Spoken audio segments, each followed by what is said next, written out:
Before the much anticipated sequel, I platinumed Jedi Fallen Order to finally see what all the hype was about. And I can solidly say, my favorite part of the game were the tutorials. Difficult, Master.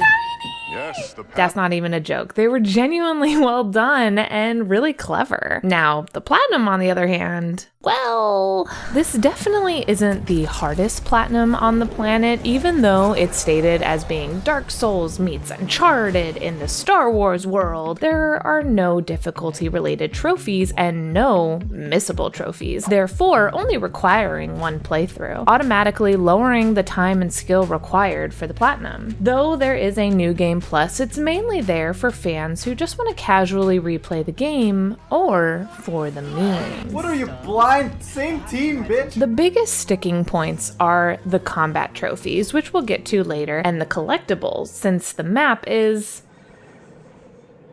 at least it's lore accurate. There were two things I kept hearing over and over before my playthrough. One, the game's amazing, and two, the map just sucks. And though it's a really cool idea, the Hollow map has a big learning curve of how to navigate it. I found myself getting lost and confused several times, and the design of the worlds don't really help matters since the exploration and the path of the story have no defining features, no lighting or colors or even the wind to help guide the player, just the Hollow map, which is accurate to the real world and makes for a more immersive experience, but it's annoying for gamers that just enjoy exploring since you get blocked at every turn. This is locked on the other side?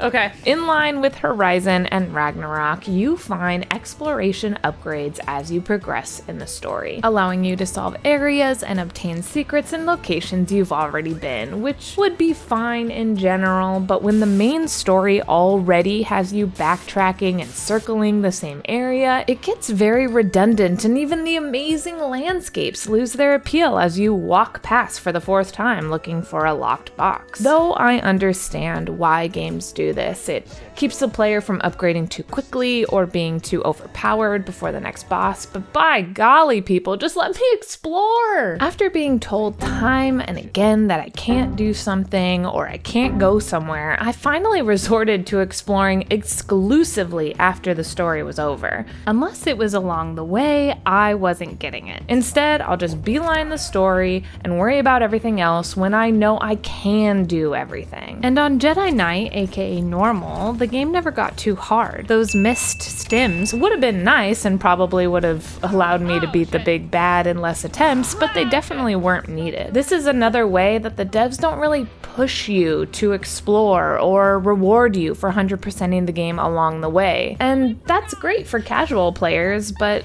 we're hunters. We want to feel good about getting everything in a game. Unlocking another poncho does not get me excited. Now, that's not to say that this game is anti-trophy hunting. In fact, the game graciously lets you know exactly what you're missing, which is a major positive. And if there's one thing I love about the Hollow map, it's the tracker per area, giving great insight into what I have and haven't done, and more importantly, a localized area of where I missed it. It's just not exactly helpful. Okay, so I'm missing this. All right, if I line up that building with this building, I still have no idea where I'm going. Because of the Hollow map and no fast travel, finding the right guide to help you get from place to place in order to even find the right area is not the most fun experience. This is why I recommend PS5 Trophies guides, as he takes you on one route through the entire world in one go, making it extremely easy to follow along and not miss anything. Of course, this inevitably means that you'll run across collectibles that you've already gotten, but it's still faster than trying to sort out this mess. I don't think this is the way. I found following these videos to be the easiest and most efficient way to platinum, and when the world did open up to big brand new areas that I haven't visited yet, I would pause the guide and play the game again, which was really exciting. Just a guy and his lightsaber, looking around stuff. That's me. My favorite thing to do in this game was the platforming. Oh, that's so freaking cool! Oh, I missed it! I want to run it back. It was so much fun. Usually I am terrible at platforming, but this just flowed really well, and chaining together all the Jedi powers in order to run away from something or reach a higher point or find your way around a new area was easily the best part of the end game. Since these are all skills and abilities we've seen so many times in the movies, it's so satisfying to do it yourself and look like a badass. And this can be said again for the combat. When you're able to string moves together, block, parry, spin, attack, it looks amazing. And I love the graceful movement of the finishers. As a non-Souls player, I wasn't looking forward to the combat, but thankfully, it's more of a Souls light, as it's not nearly as punishing. If you die, you do lose your XP and progress, but save points are pretty plentiful and always just before a major battle. And if you happen to die to, I don't know, dashing off of a cliff, wow! It's okay. Thankfully, you reset, only losing a chunk of health. Oh, that's not that bad. Healing is a limited source that you can restock, but be warned, for doing so will reset all the enemies in the world. And although there are plenty of combat-related trophies, with the addition of meditation training, it really doesn't make sense to get them as you're opening chests or feeling echoes. Which brings me back to the collectibles themselves. The game is like, you know that ship that you never see? You want to make it yellow? Okay. Obviously, the exception to the rule is the lightsaber options. I loved mixing and matching all the different pieces to make the saber that was uniquely mine. And I must say, I did really like the echoes, as it's unique to Cal and enriches the world around you. But after a while, it did still feel like checking a box instead of actually experiencing the world. The other component that really kept me going during my plat through was Cal himself. Yeah, I understand that. I just think he's a really great character. Obviously, I'm not the biggest Star Wars fan in the world. Oh my god, it's Chewbacca! I enjoy the movies and TV shows, but I'm not invested in the world like so many others are. Anakin's downfall, Luke's balance, Rey's rise, they're all cool in their own right, but I'm not particularly drawn to any of them. Cal, on the other hand, with his backstory, charisma, and how he interacts with his chosen family is just so good. He has that Last Jedi thing going for him with like a bit of Anakin's PTSD, and he's rocking dual lightsabers like Osaka. I mean, what more could you ask for in a character? I still haven't watched the Clone Wars.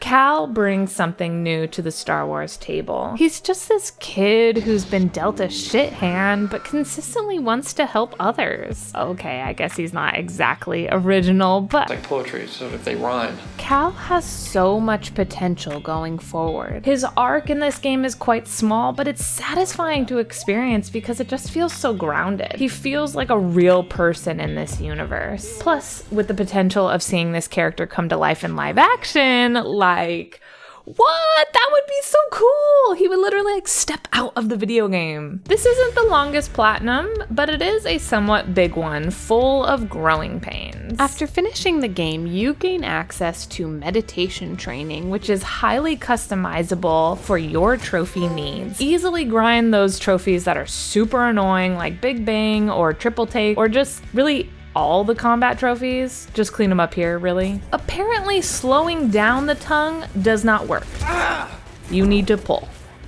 And you don't need to wait for an attack, you can just pull and slice. Make sure your empowered slow is actually empowered. You have to hold it so much longer than you expect. When you scan enemies, it actually gives you tips on how better to defeat them, so definitely read these. Not everything BD scans is relevant information, but this is actually quite helpful. If it's not an enemy, a seed, or an encrypted log, you don't need to scan it, but it's fun regardless. As far as collectibles go, you want to look out for chests, echoes, and secrets, which are chests and echoes. Thankfully, you do not need all 100 plus echoes in order for your trophy to pop. You only need 75. However, if an area is less than 100% explored, it's likely an echo in a hidey hole you haven't discovered yet. You don't have to pick it up or anything, but following an echo guide will get you where you need to go. Do not be afraid to use BD's hints, as they are just that. They're hints. They don't outright solve the puzzle, but try to lead you in the right direction. What? With Jedi Survivor right around the corner, Fallen Order was free on PS Plus. Otherwise, it's $39.99 for the game and $49.99 for the deluxe, which comes out with more cosmetics, art, and behind-the-scenes footage. But both editions allow that double plat special. For me, as an outsider, it's just very middle of the road. There were a lot of aspects that just grinded my gears. Bro, hello? And then there were others that I thought were so well done and innovative and just beautiful. That's a cool trick. So I'm excited for what happens next, but if my husband wasn't getting Survivor day one, I would be waiting for a sale. Clearly, this game wasn't for me, and that's okay. Outstanding. Next month, however, let's just say that I listen to MuggleCast when iPods look like this. Yeah.